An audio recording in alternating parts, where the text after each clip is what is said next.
Aleluia. Hoje sou filho.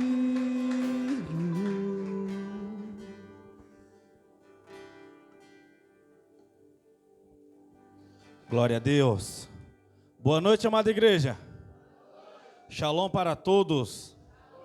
Como está o teu coração nessa noite? Como está a tua atmosfera de adoração nessa noite? Vamos lá, a gente tem que ir cuidando cada dia dessa atmosfera para que a gente chegue em um estágio de evolução completa. Para que a gente possa carregar uma atmosfera onde que esse povo entenda por que é que nós servimos a Deus. Eu tenho uma pergunta para fazer a você nessa noite. Vale a pena servir a Deus? Eu vou falar algo para você nessa noite. Vir à igreja não é servir a Deus. Servir a Deus fala de trabalhos. Servir a Deus fala de se envolver com o ministério. Antes de iniciar essa mensagem, eu gostaria de falar para vocês que eu não estou passando nenhum tipo de perseguição. Não é algo específico para alguém, por favor. Então, talvez você está acostumado com um ministério onde que os pastores desabafam em cima do púlpito. Não, aqui a gente chama para conversar no particular. Porque hoje o assunto vai ser pesado. Amém? Prepara o teu coração aí, que Deus vai te pegar nessa noite. Amém? Abra sua Bíblia comigo no livro de 2 Coríntios. O capítulo é de número 4. Aleluia, glória a Deus. Vamos lá, igreja.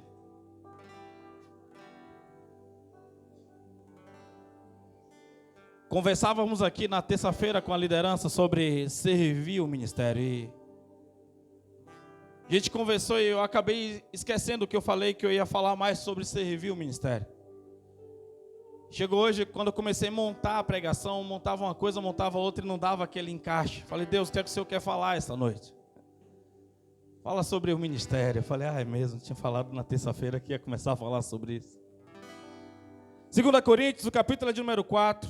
Quem achou vai até o verso de número 16. Glória a Deus, aleluias. Glória a Deus. O Pai me adotou, seu amor me encontrou.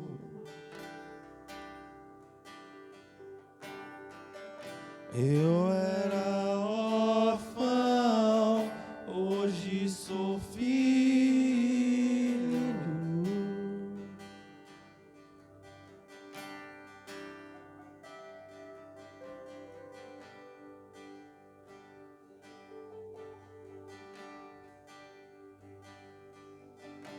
Diz assim. Quem achou dar glória a Deus bem forte aí? Portanto, não desanimamos, ainda que o nosso exterior esteja se desgastando, o nosso interior está em plena renovação dia após dia, pois as nossas aflições leves e passageiras estão produzindo para nós uma glória incomparável, de valor eterno. Sendo assim, fixamos nossos olhos não naquilo que se pode enxergar, mas nos elementos que não são vistos, pois os visíveis são temporais, ao que os que não se veem são eternos. Amém? Pode colocar a Bíblia no teu assento. Você fica de pé só mais um pouquinho, para você orar por você nesse momento. Você que pode colocar a mão sobre seu coração. Se ambientalize no ambiente. Aleluias. Glória a Deus. Glória a Deus. Órfão, hoje Deixa essa atmosfera te pegar. Deixa Deus ele revelar de fato que ele tem a falar com você. Sem você ser o seu próprio advogado. Sem você advogar a sua causa porque você não serve como você servia. Porque você não faz como você já sabe que é para fazer. Deus, nós te louvamos, Pai amado, nós te agradecemos. Bendizemos o teu santo nome, Senhor. Pedimos, Pai amado, que a tua glória, teu cabode venha sobre nós essa noite, Senhor. E que nós, Senhor, venhamos ser levados, Pai amado, a um nível, Pai, a um nível profundo de identidade, Senhor. Para que nenhum fator externo, para que nenhum fator que esteja fora consiga nos parar, consiga nos alcançar, Pai. Mas eleve, Senhor, a Tua igreja a um nível, Pai amado, de responsabilidade, Senhor. Em nome de Jesus, amém. Podemos assentar. E nada vai me separar do seu grande amor. Pode ficar à vontade. Meu Pai me ama, meu Pai me ama, eu sou dele para sempre. Meu Pai me ama, eu sou dele para sempre.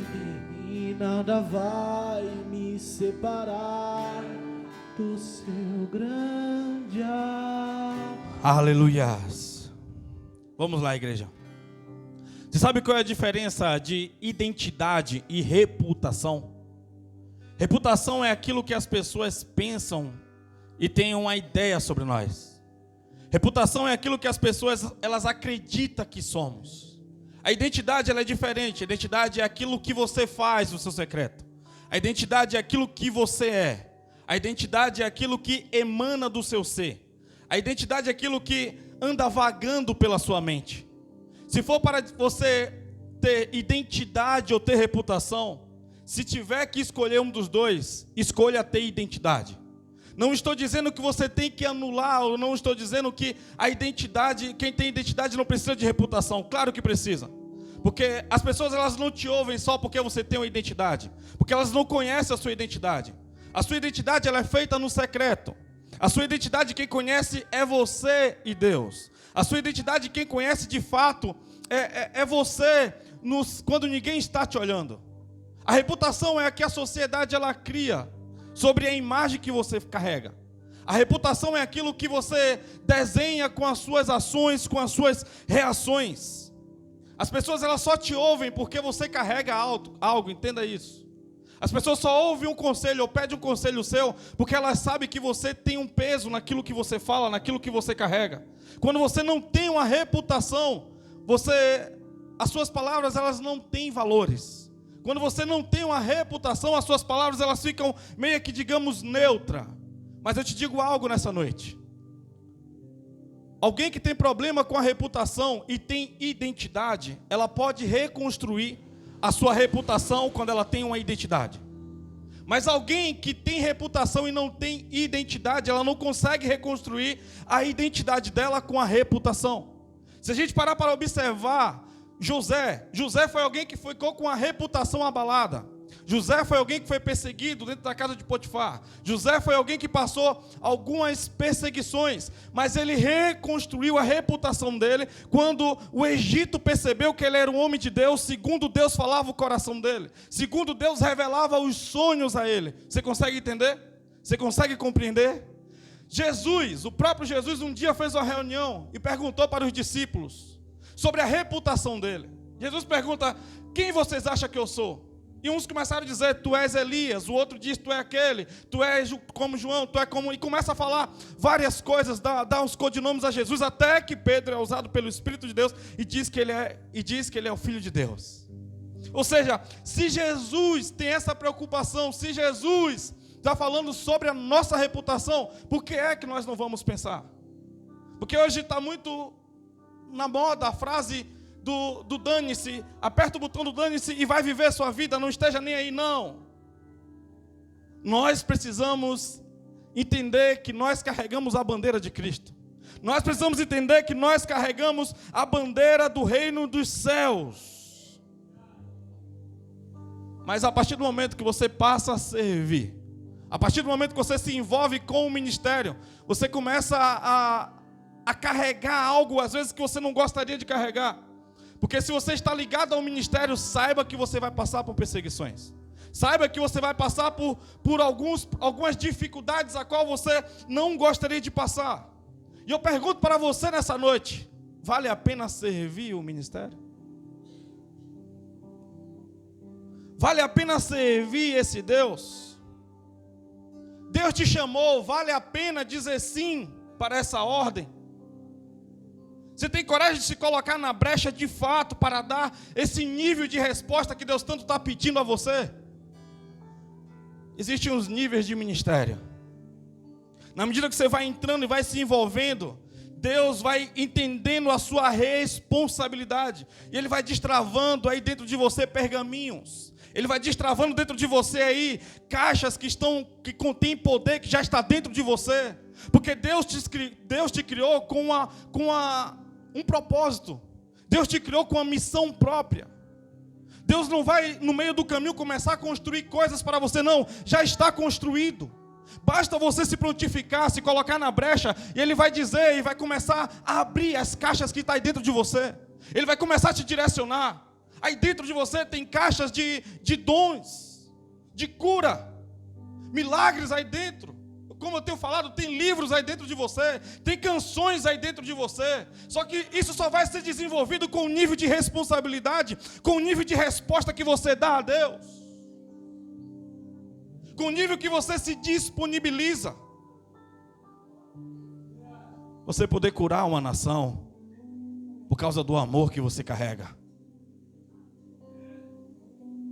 O problema é quando você se acha pequeno e não busca a sua identidade. O problema é quando você não sabe qual é a sua identidade, você se acha grande. Porque quem tem identidade sabe o seu lugar, sabe onde que é para estar e também sabe aonde que não é para estar. O problema é que quando eu não tenho identidade, eu fico querendo servir por aquilo que eu mais gosto de fazer. O problema é que quando eu não tenho identidade, eu gosto de servir quando me sobra um tempo. O problema é que quando eu não tenho identidade, é que eu faço as coisas no meu tempo. O problema é que quando eu não tenho identidade, é que qualquer coisa me para. Você consegue entender? Os fatores exteriores me pegam. Portanto, não desanimamos. Mesmo que o homem exterior se corrompa, o homem interior se renova dia após dia. Quando você começa a ter uma mente de alguém que quer servir, você tem que entender que você passará por testes.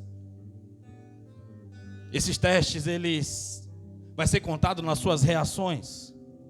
O crente, o cristão, o filho de Deus, ele não é testado na ação, ele é testado na reação. Porque a ação mostra quem você gostaria de ser, mas a reação mostra quem você é. A ação fala sobre sua reputação, mas a reação fala sobre a sua identidade. Porque a ação pode ser planejada, mas a reação ela tem que ser manifesta. É por isso que Jesus ele diz: ei, se te derem um tapa na sua face, vire a outra. Está falando de reação. Se mandarem você caminhar 1 milha, caminhe em 2. Se o teu inimigo tiver sede, dê-lhe de beber. Está falando de reação. Está falando de como você tem que se comportar. Está falando sobre o que você precisa carregar. Está falando sobre um destravar aí dentro. É sobre você servir quem não quer ser servido. É sobre você servir quem quer te matar, quem quer te perseguir. É sobre você servir quem não está nem aí para nada. É sobre você sofrer perseguição dentro e fora.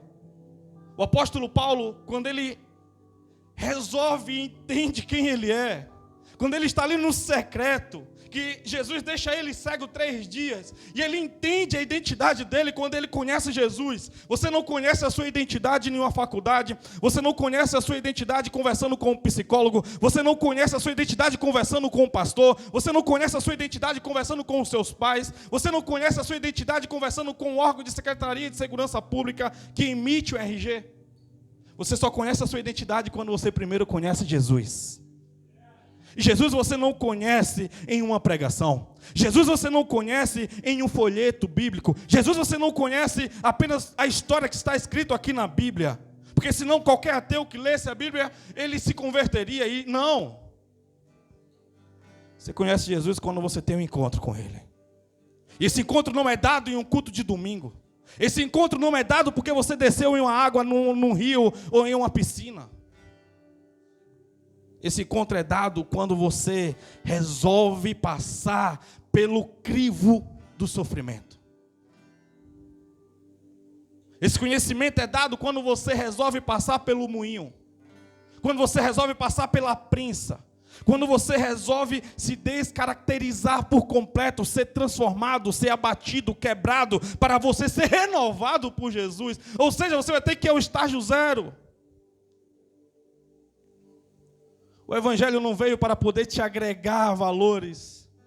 O Evangelho não veio para poder te deixar mais democrático. O Evangelho não veio para te trazer ideologias. O Evangelho não veio para poder ser uma ideia. O Evangelho de Deus é poder. Ele veio para te transformar por completo. Ele veio para falar: ei, a sua identidade é esta. A sua missão na terra é esta. O seu trabalho é este. Vamos avançar, vamos indo. O Evangelho não é um simples resgate religioso de alguém que estava indo para o inferno e agora vai ao céu. O Evangelho não é apenas uma cura de um homem ou de uma pessoa que está em um estado terminal na UTI. O Evangelho não é a salvação de alguém que está perdido em meio à Cracolândia. O Evangelho não é um utensílio para os perdidos que estão nas penitenciárias. O Evangelho é todo aquele que quer se encontrar com Jesus e quer saber o sentido da vida. O Evangelho é dado para todo aquele que está cansado de apanhar do sistema. O Evangelho é para todo aquele que está cansado de si. O Evangelho é todo aquele que está cansado de andar em círculo. O Evangelho é para todo aquele que não aguenta mais nem respirar e de alguma maneira quer aprender a começar a viver de fato, começar a tocar nos portais, a entrar nas esferas espirituais e entender que existe um poder entre as potestades, entre os principados. Entende que é um coordenador do reino dos céus. Entende que é um embaixador, entende que é um organizador espiritual. Talvez seja mais agradável falar que é só uma reunião aos domingos. Talvez seja mais agradável que você não precisa fazer nada. Só sentar em uma cadeira e quando você puder contribuir da maneira que você pode. Que não vai te exigir nenhuma responsabilidade. Basta você ser um voluntário espiritual. Talvez seja mais fácil dizer que você não precisa congregar porque você é a igreja. E você pode ir quando você puder e você se sentir bem em algum lugar. Talvez seja mais fácil falar que você pode ficar na sua casa vendo um vídeo no YouTube de cultos e você é membro do corpo de Cristo. Mas tudo isso não te levará a lugar algum. Só te deixará mais uma mente com informação. Sem saber a sua identidade, sem saber o seu propósito de vida. O apóstolo Paulo, quando ele se entrega para Jesus, ele resolve andar e viver à margem do que Jesus pediu, viver plenamente o Evangelho. O convite que ele recebe é para ir para a cadeia, e ele vai para dentro da cadeia. Porque quando a gente para observar o contexto da carta aos 2 Coríntios, o apóstolo Paulo ele estava passando uma perseguição interna, porque ele foi aquele que cuidou daquelas pessoas, só que ele precisou se ausentar. E na ausência dele levantaram alguns líderes e começaram a falar sobre a reputação de Paulo. Esse homem não é de Deus, esse homem não é de Cristo. Esse título da qual carrega é um certo que tanto duvidoso. Observe para Paulo, é um cara que só anda preso, só anda doente, não tem condições financeiras. Observe para o apóstolo Paulo, se é que nós podemos o chamar de apóstolo. Nós temos uma carta a qual fala que nós somos apóstolos. Nós temos uma carta porque nós conhecemos fulano, ciclano, bertano. O apóstolo Paulo agora está falando sobre a reputação dele. Só que ele diz: ei, sabe qual é a minha defesa? A minha defesa é que a carta que eu tenho escrita é a vida de vocês. Quem eram vocês quando eu me encontrei com vocês? O que Jesus fez na vida de vocês através da minha vida? Você para observar no capítulo 3 de 2 Coríntios, Paulo começa a falar sobre essa carta viva que são as pessoas, sobre o poder que chegou, sobre a transformação que chegou. Da onde Deus te tirou? Te pergunto nessa noite. da onde Deus te tirou e para onde Ele quer te levar, é porque você está impedindo do Senhor carregar você para uma esfera diferente. Quais são os argumentos que você tem prontos e preparados para você não assumir a sua identidade? Quais são os argumentos que você carrega para você não enfrentar os sofrimentos que é necessário você passar? Pergunto nessa noite, onde você está disposto a chegar? Vamos lá. Vamos lá.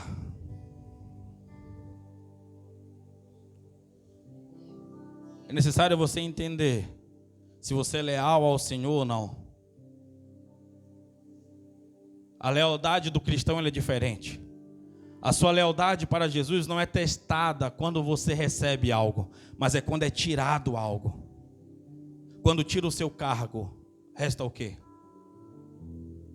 Quando Deus tira aquilo que Ele te entregou como bênção, como é que você reage? Quando você recebe as críticas, você achando que está fazendo algo bom e de repente você é chamado a uma crítica a qual você se ofende. Vamos lá, tem alguém aqui comigo? A lealdade do cristão ela é provada no nível de resposta que você consegue entregar, no nível de resposta que você consegue olhar e responder segundo aquilo. É no confronto do olho no olho, falando, olha, não foi bom, não foi legal isso, desse jeito não está bom. O nível de lealdade é dado quando você para de receber o nível de atenção que você recebia antes. Você consegue entender? Tem alguém comigo? Tem alguém que está disposto a andar uma milha diferente? Esses são os níveis de ataque que as pessoas recebem. Pega uma toalha para mim, por favor, pode ser aquela lá descartável, esqueci minha toalha em casa, estou igual um cuscuz aqui. Vamos lá. Tem alguém aqui comigo? Aonde você está disposto a chegar? Eu te pergunto nessa noite. Vamos lá. Aonde você está disposto a chegar? Estou resumindo algumas coisas aqui, igreja, que tem muita coisa. E hoje é Santa Ceia ainda. Quando Paulo recebeu todo esse nível de ataque, ele teve 3 reações. Algumas reações, vou resumir a 3 aqui. A primeira coisa que ele teve quando ele começou a receber esse nível de ataque é que ele resolveu fitar os olhos dele em Jesus. Não importa o que esteja acontecendo, não importa como está acontecendo, o que importa é que os meus olhos estão em Jesus. Não importa quem se levantou para perseguir, não importa quem se levantou para poder falar mal da minha reputação, não importa qual é o nível de resposta que você está disposto a dar, o que importa é onde eu estou querendo chegar. O que importa é o que de fato eu vou promover para o Senhor. Afinal, eu não sou servo do apóstolo. Afinal, eu não sou servo do pastor. Eu não sou servo de Roma. Eu não sou servo de César. Eu sou servo de Cristo. Isso mostra a sua identidade. Porque não é sobre aprovação. Não é sobre o nível de apoio. Imagina o apóstolo Paulo dentro da prisão.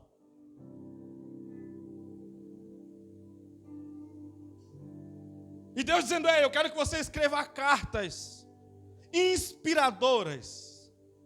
Eu quero que você escreva cartas para ecoar durante milênios. Eu quero que você escreva carta, talvez não sairá nem naqueles portões. Você consegue entender? O que é ter identidade, o que é ter convicção, o que é saber da onde você estava, aonde você está e aonde você quer chegar. Porque sobre ministério, não é que você vai sofrer perseguição. É claro que você vai. Quando fala ministério e perseguição, ministério e sofrimento, andam de mão dadas. Não é se vai, é quando, como e quanto. E através disso aí você entende que você tem algo que você está fazendo e promovendo para Jesus. É para Jesus. Se é para Jesus, eu não me espero a aprovação de A e B. Há um tempo atrás, uma pessoa sentou comigo e ela falou: hoje eu vou convencer a você porque eu parei de ser pastor e você vai sair daqui também com a mesma ideia que eu. Eu comecei a conversar com ele, foi uma conversa de 2 ou 3 horas ou mais, vai saber, foi tempo. E a gente conversava e eu ouvia ele, e eu não fui lá para fazer ele mudar de ideia, para ele voltar a servir. Eu fui lá porque eu precisava ouvir ele. Eu não fui lá para aconselhá-lo. O final da conversa foi, com essa conversa eu entendi que você nunca ouviu Jesus te chamando. Você ouviu a necessidade de pessoas. Você ouviu um desejo que você tinha, mas você não ouviu Jesus. Porque se você tivesse ouvido Jesus, você ainda estaria gastando a sua vida por Ele. Quando o apóstolo Paulo diz, portanto não desanimamos, ou na tradução que diz, portanto não desfalecemos, ele está dizendo que ele gastaria a vida dele servindo. Ele está dizendo que ele seria como uma vela queimando, até o último dia ele estaria carregando e portando a luz, e dando a luz para os que estavam cegos. Você consegue entender? Você consegue compreender? É muito acima daquilo que você quer sentir. Porque os benefícios que você recebe quando você serve, nenhum outro lugar pode te dar. O benefício que você serve ao Senhor, quando você serve ao Senhor, não existe o Estado, não existe uma empresa privada, não existe um sheik, não existe ninguém que vai te dar os benefícios que você tem quando você pode servir ao Senhor. Um dos maiores desejos de Satanás era ainda poder servir ao Senhor, mas a adoração dele é rejeitada.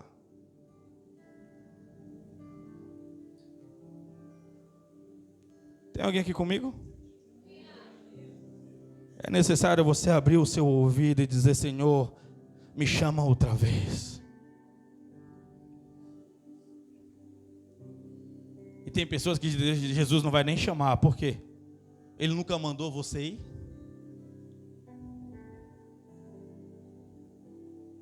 Mas mesmo assim o amor dele é diferenciado.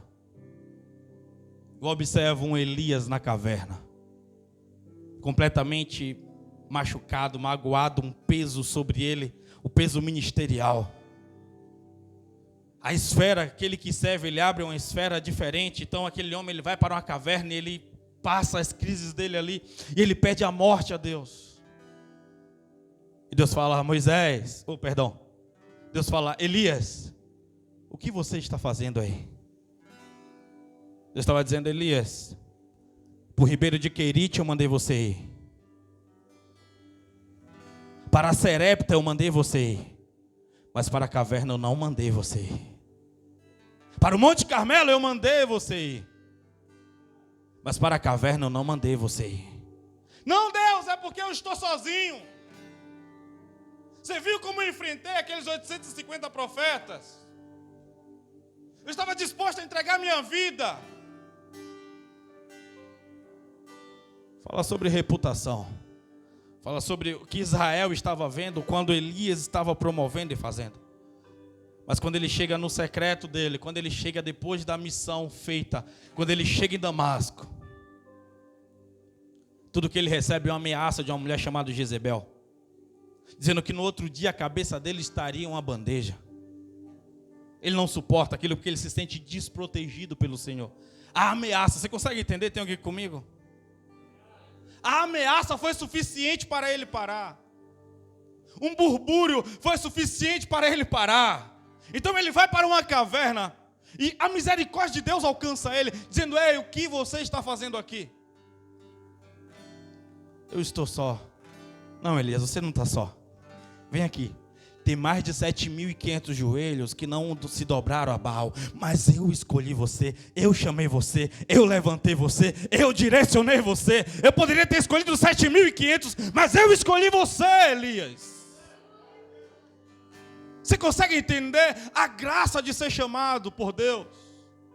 No versículo 1 do capítulo 4 do livro de 2 Coríntios, a qual nós lemos, diz, vamos lá. Ele fala que o ministério, olha o que esse cara fala. Portanto, tendo este ministério pela misericórdia que nos foi outorgada, não desanimamos. Porque ele está falando sobre graça. Ele está falando do ministério da graça. Ele está dizendo que o servir é uma graça. A mesma graça que salvou ele é a mesma graça que levantou ele para o ministério. O mesmo Jesus que foi se encontrar com ele no meio do caminho, foi o mesmo Jesus que se encontrou com ele para poder levantar ele como apóstolo, para poder levantar ele com a missão, para ele poder estabelecer o evangelho para aquelas regiões. Não é um evangelho diferente que te chama. Não foram dois Jesus, um que disse que estava salvando ele e um Jesus que disse que agora estava trazendo para ele o ministério. Não, porque servia uma graça. Servir a graça do Senhor é um favor imerecido. É tanto que no capítulo 1 de Romanos, verso 14, ele diz que ele tem uma dívida nunca ser paga com Jesus em servir e falar do ministério. Eu tenho uma dívida, eu sou devedor em servir. E eu gastarei a minha vida. Eu sei que nunca conseguirei pagar esse preço da graça. Mas eu gastarei, eu queimarei a minha vida servindo. Eu farei o que for necessário, o que for preciso. Eu queimarei, eu abrirei mão de coisas, lugares e pessoas. Mas eu estabelecerei o reino. Se depender de mim, o evangelho não morre. Não vai levantar outra pessoa para poder pregar no meu lugar. É isso que ele estava falando, é isso que nós precisamos falar, é isso que nós precisamos entender. Quando nós sabemos a nossa identidade, nós valorizamos aquilo que o Senhor nos entregou, aquilo que o Senhor nos deu. O perigo é que quando você não sabe a sua identidade, você também não sabe quem você é. Se você não sabe quem você é, qualquer coisa está bom.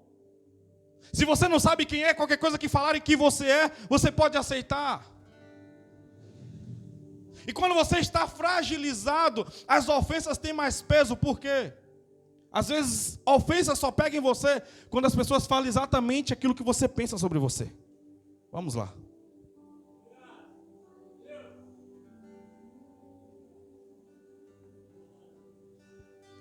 Você só vai se ofender você só vai se ofender com uma palavra se no seu íntimo você tem dúvida se você é aquilo ou não.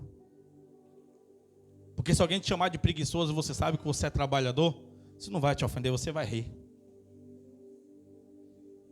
Mas quando você tem algumas dúvidas, você vai falar: por que ele falou isso? Ele não devia ter falado aquilo.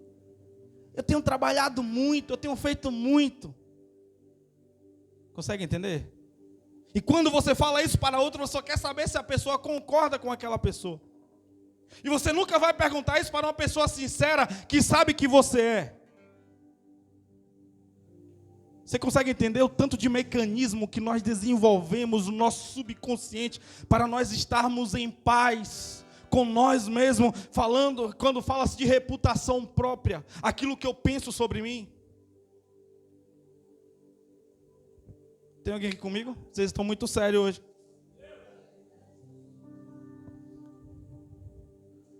Vamos lá, já estou encerrando a introdução para começar a pregar. Estou brincando, igreja.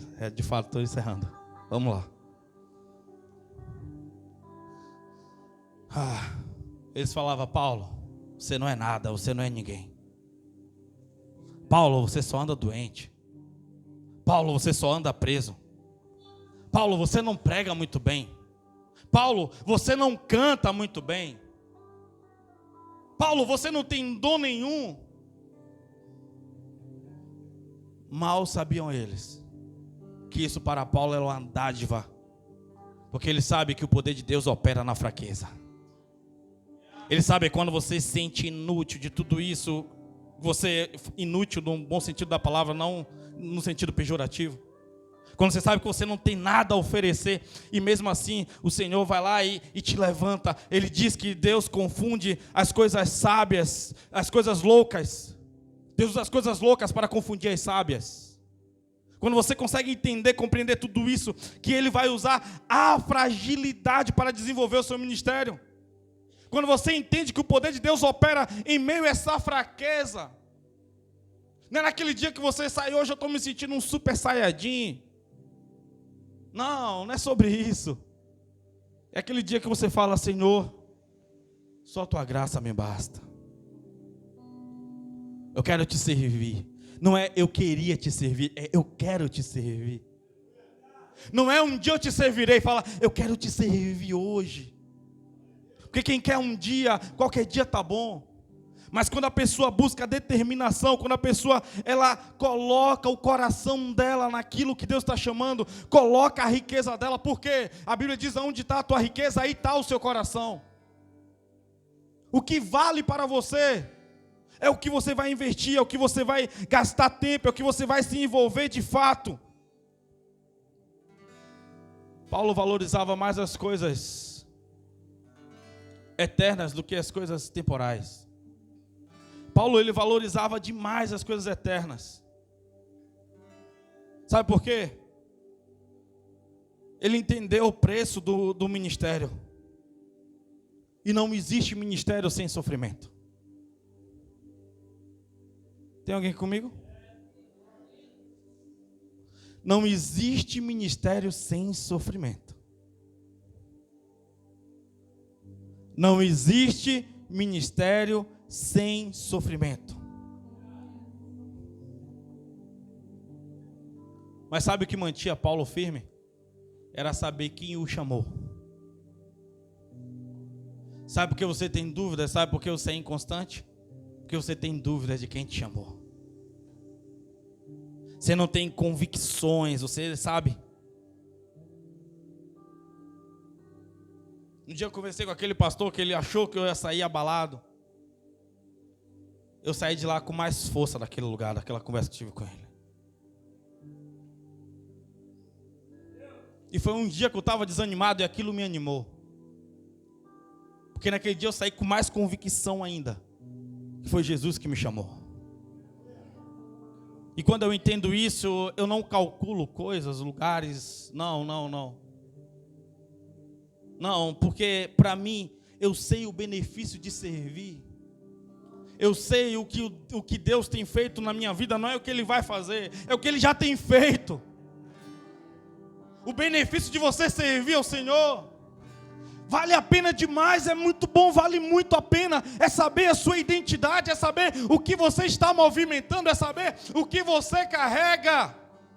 É saber o cuidado e a proteção dEle nos mínimos detalhes das coisas. É saber os mínimos. Deus é demais, eu quero que você entenda isso. Ele fica de olho em todas as suas coisas. Olha, eu quero te falar um negócio para você nessa noite. Quando você serve o Senhor e você sabe a sua identidade, Deus ele vai cuidar dos seus filhos, Ele vai cuidar dos seus animais, Ele vai cuidar de todas as suas propriedades. Deus é zeloso, eu quero que você entenda isso. Tem coisas que você não conseguiu alcançar. Cheguei lá onde que eu queria pregar. Achei que Deus não permitiria. Vamos lá. Tem coisas que você não vai conseguir alcançar. Porque você é alguém devedor. Devedor a Deus. Quero que você... Deus nunca fica devendo nada a ninguém. Toda vez que Deus libera coisas para você, e você devolve para Deus. Não estou falando nesse momento, por favor, não se prenda em dízimos e oferta. Não seja religioso. Toda vez que você consegue devolver as coisas para Deus, servindo pessoas, servindo lugares, pessoas que não querem ser servidas. Deus ele entende o nível de zelo que você tem, o nível de cuidado, o nível de amor. E Deus fala, cara, eu coloquei X na conta dessa pessoa. E ela desenvolveu, ela cresceu, ela ajudou. Vou colocar mais. Você consegue entender? Só para você poder entender, agora estou falando de valores, talvez você entenda. Sabe, quando Deus começa a liberar dons na sua vida e você começa a ter uma vida de oração e de intimidade, e Deus fala, olha, eu te trago essa revelação aqui. E você libera nas pessoas, você não tem medo, você vai, você faz, não importa se você está cansado ou não, é gastar a vida.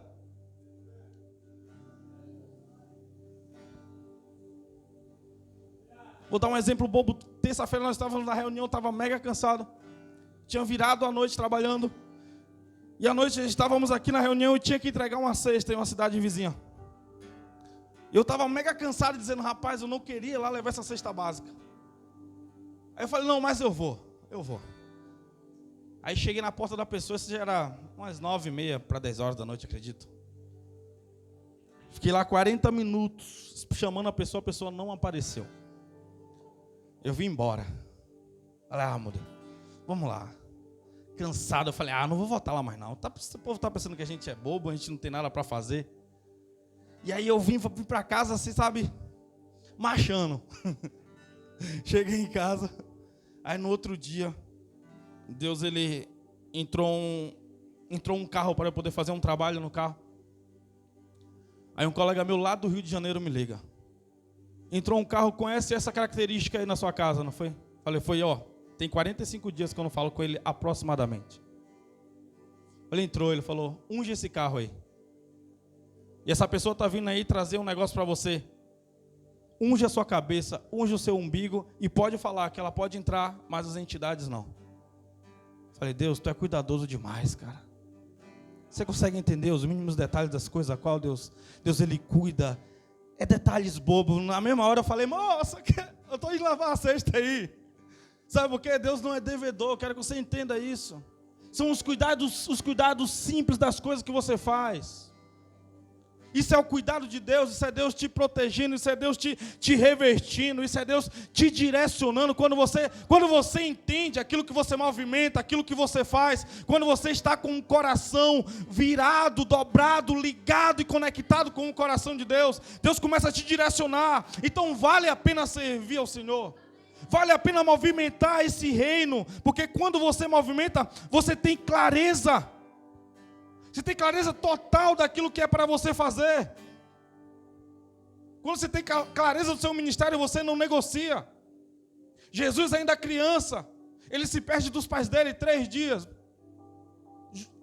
Maria e José, pensei que Jesus estava com você. José vira para Maria, Maria falou também, pensei que estava com você. Bora voltar que ele ficou no templo. Chega lá, vê ele ministrando aos doutores. Jesus, vou te dar uma surra. Vamos lá. Jesus falou o que para Maria? Estou fazendo as coisas a qual o meu Pai me enviou para fazer. Estou fazendo as coisas a qual compete ao meu Pai. Você tem clareza de ministério. Você não tem clareza de ministério, depois você tem 20, 30, 50 anos. Não, é quando você sabe a sua identidade. É quando você sabe quem você é de fato. Jesus, na noite da traição, o que é que está próximo a acontecer? Hoje vai ter Santa Ceia. Ei, houve traição, e aí? A agenda continua, porque o que as pessoas vão fazer de fora para dentro não tem peso algum. O que tem peso é o que Deus mandou fazer. O que tem peso é a missão do meu Pai. A agenda não muda de acordo com a perseguição. A agenda não muda de acordo com os desacordos da vida. Eu tenho identidade. Você tem que ter identidade. Nós temos que ter identidade e responsabilidade. Quando você entende isso, nada te segura. Quando você entende isso, nada te para. Para nós encerrarmos, o apóstolo Paulo, ele estava no corredor da morte, próximo a ser decapitado, próximo a ser esquartejado. Sabe o que ele faz? Ele escreve uma carta.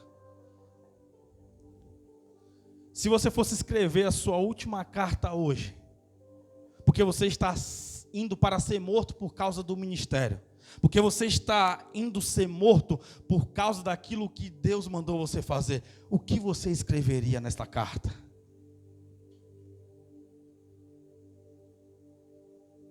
Se tirar o seu ministério hoje, o que sobra de você? O que sobra da sua fé? O que sobra para você fazer? Você tem identidade? Eu te pergunto.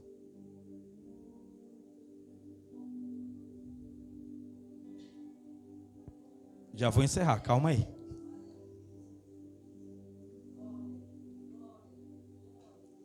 Paulo escreve a carta, e nessa carta ele está dizendo: traz João Marcos, porque ele é muito útil. Paulo tinha coisas internas a resolver com João Marcos. Ele tinha coisas pessoais para poder resolver com João Marcos. Sabe o que ele disse? Vem depressa.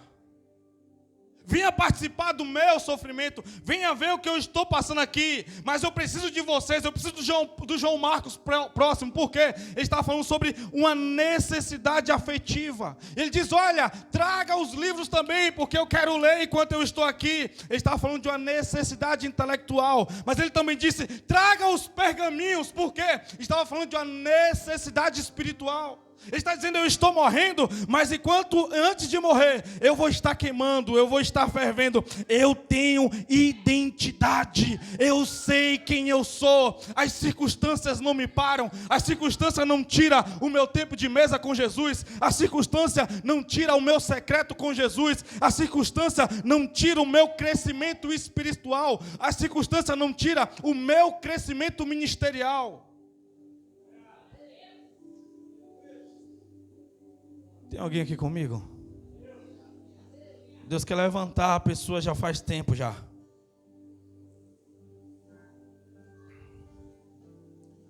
Paulo, ele toma uma decisão firme no meio de toda aquela perseguição. E este, de fato, é a minha conclusão da noite. O verso 2 e 3, nós lemos o 1, verso 2 e 3 diz: pelo contrário, rejeitamos os procedimentos secretos e vergonhosos. Não fazemos o uso de qualquer tipo de engano, nem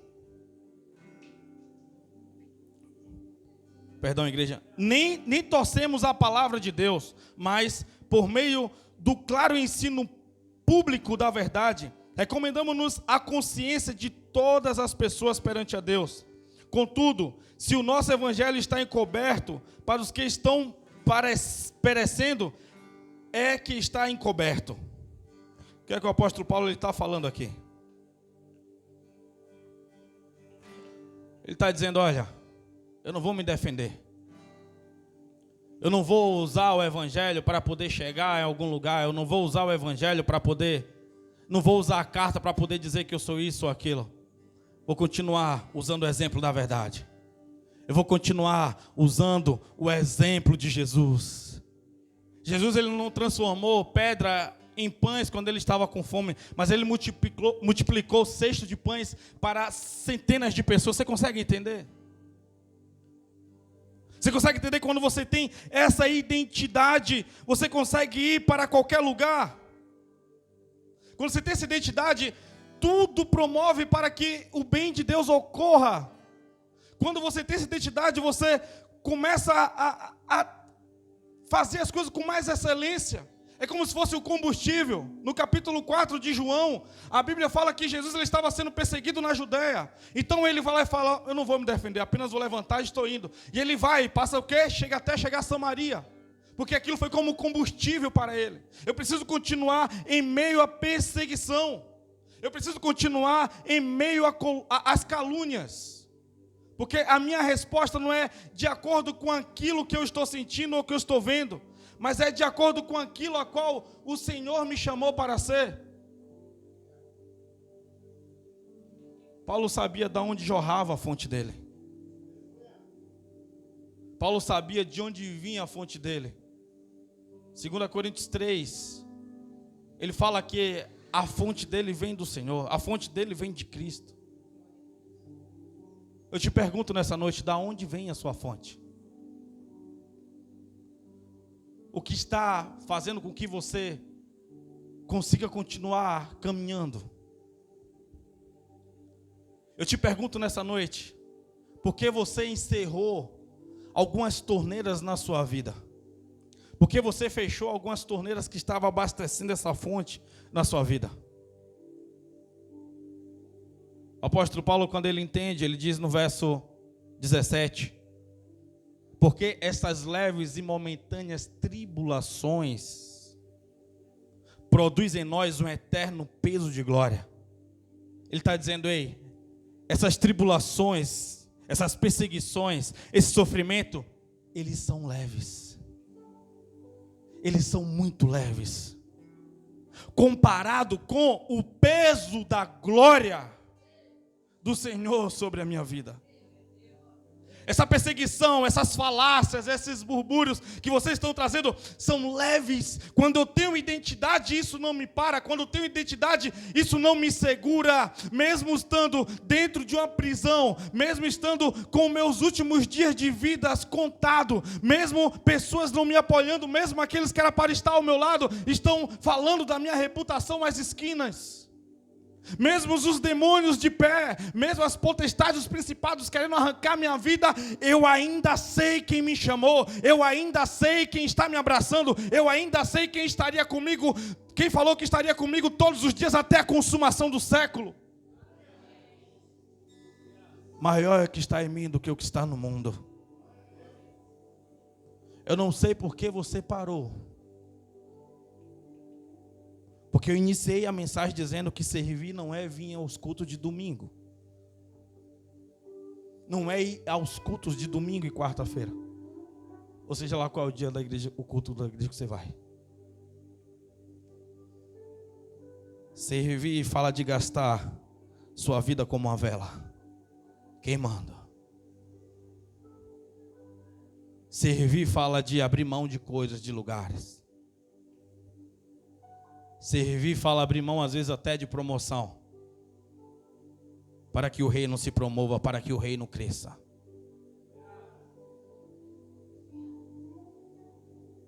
Quando você levanta uma mão em um ministério, tem um peso muito grande de identidade. Deus te vê como você, aquele que se disponibilizou um dia, e você será cobrado como tal. Quando nós entendemos o ministério de Jesus, quando nós entendemos o ministério da cruz, quando nós entendemos o peso do evangelho, não é eu que determino o dia que eu vou entrar e o dia que eu vou sair. Porque a Bíblia diz que os nascidos de Deus, eles são soprados como o vento, que não sabe de onde vem nem para onde vai. Quando Jesus fala isso para Nicodemos no capítulo 3 de João, ele está dizendo: ei, de acordo com o que você serve no sinédrio, você está completamente longe de onde Deus gostaria que você estivesse. Porque ele chega para Jesus: Rabi, sabemos que tu vieste da parte de Deus, pelos milagres e pelo que tu tem feito. Quem era Nicodemos? Um dos três homens mais ricos de Jerusalém. Um doutor. Alguém embasado de nomenclatura, título. Quando ele chega diante de Jesus, Jesus traz para ele essa mensagem. A gente vê um homem que logo depois vai investir no corpo morto de Jesus. Enquanto Pedro abandonou, enquanto Judas o traiu, aqueles que caminharam 3 anos com Jesus, vendo os milagres e recebendo os abraços de Jesus, vendo Jesus compartilhando pães, vendo Jesus compartilhando peixe, vendo Jesus citando Lázaro, vendo Jesus andar sobre as águas, no momento de frustração, quando ele não tinha identidade ainda, ele abandonou. Mas um homem que tinha um título, um homem que tinha uma reputação, ele vai lá procurar Pilatos e vinha aqui pegar o corpo morto de Jesus, para poder cobri-lo com aloés, com mirra, para poder desenvolver, para poder pagar naquilo que não está dando resposta, para poder investir naquilo que não está dando lucro nenhum, que morreu.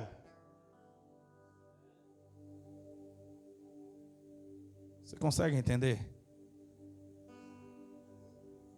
Eu imagino o encontro de Jesus com Nicodemos após a ressurreição de Jesus. Se coloque de pé, eu quero orar com você. Aleluia.